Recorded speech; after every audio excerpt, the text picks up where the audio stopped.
You are being denied the truth, and honestly, maybe it's because the truth is too painful to accept right now.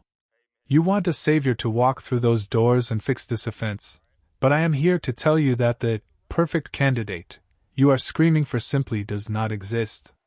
We need to have a serious heart-to-heart, family style. You know I consider us like siblings, and what do siblings do? We fight. We argue. And man, did you guys let me have it after the last video.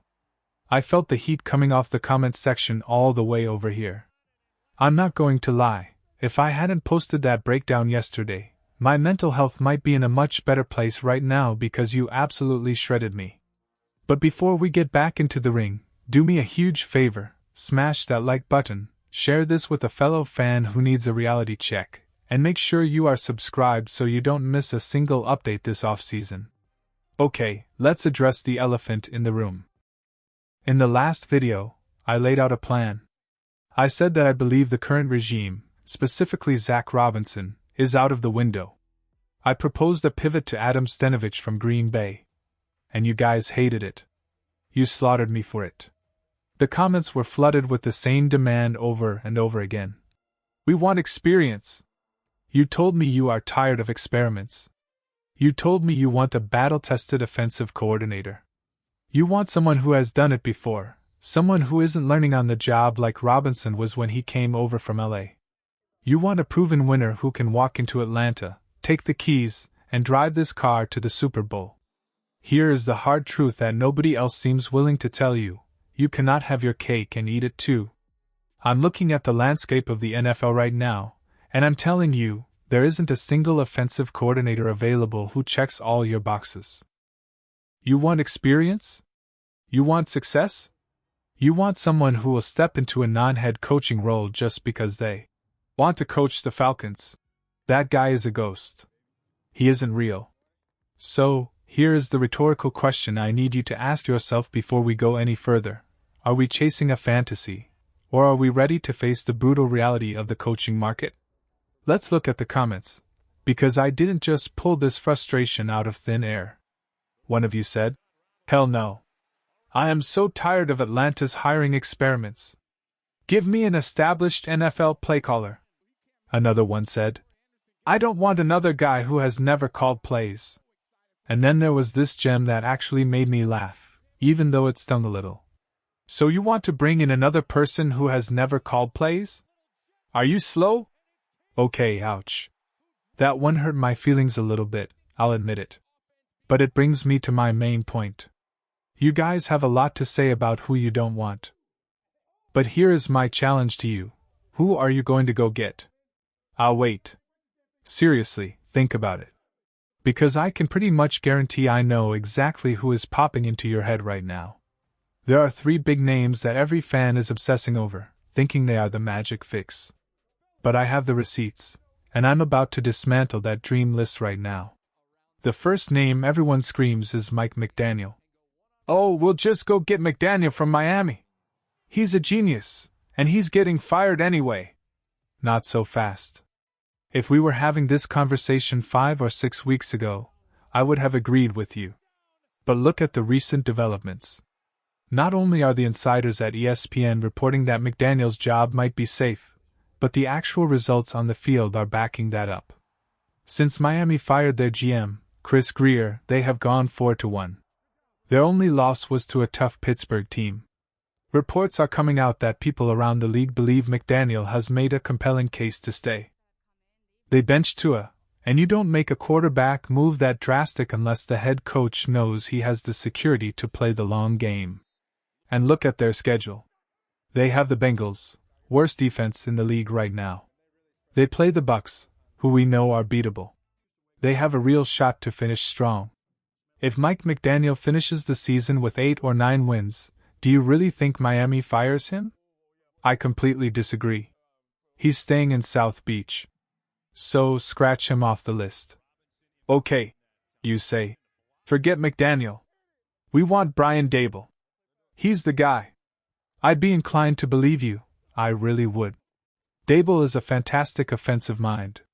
But we aren't the only team with eyes. There is another team in the NFL currently vying for his services, and the connection is way stronger than anything we have in Atlanta. I'm talking about the Buffalo Bills. League sources are already claiming Daboll is tied to a return to Buffalo.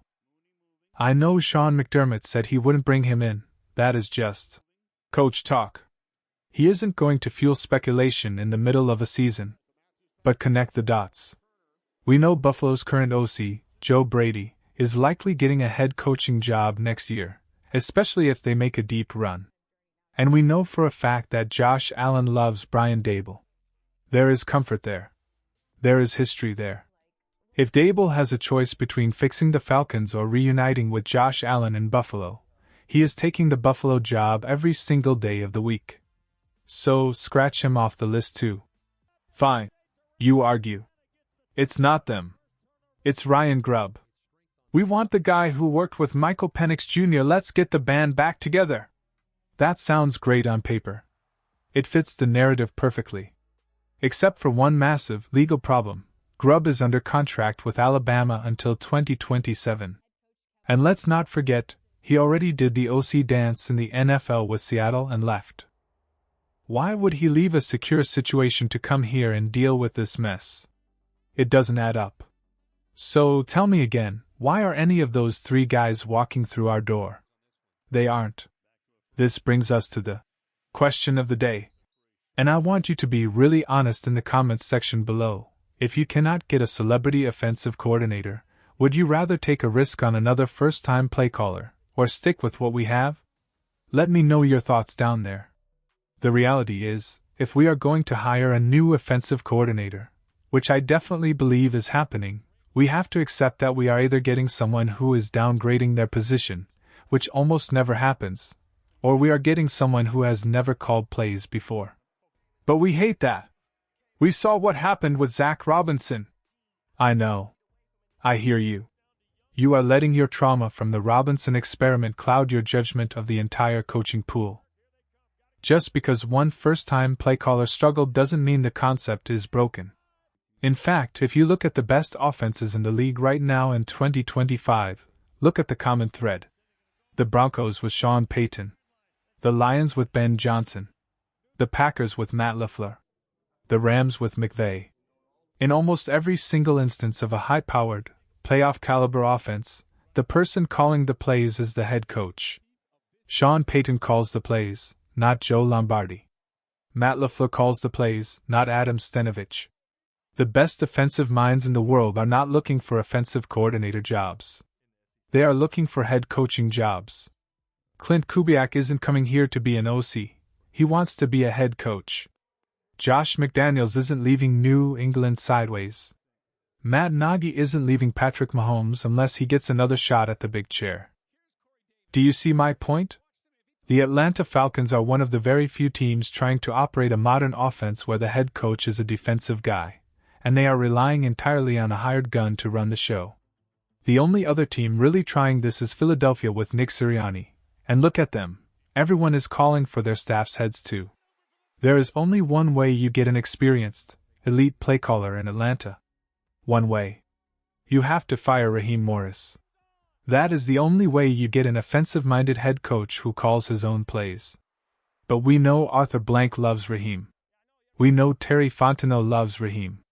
Raheem himself is talking about 2026 plans like his job is totally safe. Unless something catastrophic happens in these final 3 games, Raheem Morris is staying. So, we're back to square one. You have to hire an offensive guy to work under a defensive head coach. And that means you are almost certainly looking at a first-time play caller. I know that's not what you wanted to hear today. I know you wanted me to tell you that a legend is coming to save us. But I promise to always keep it real with you. We are in a tough spot, and the off-season is going to be a roller coaster. I need to know where your head is at. Who do you want as the next Falcons offensive coordinator knowing what you know now? Drop a name in the comments. Thank you so much for hanging out with me today. I realize this was a heavy one, but we have to face facts if we want to get better. Don't forget to like the video, subscribe to the channel, and as always, rise up,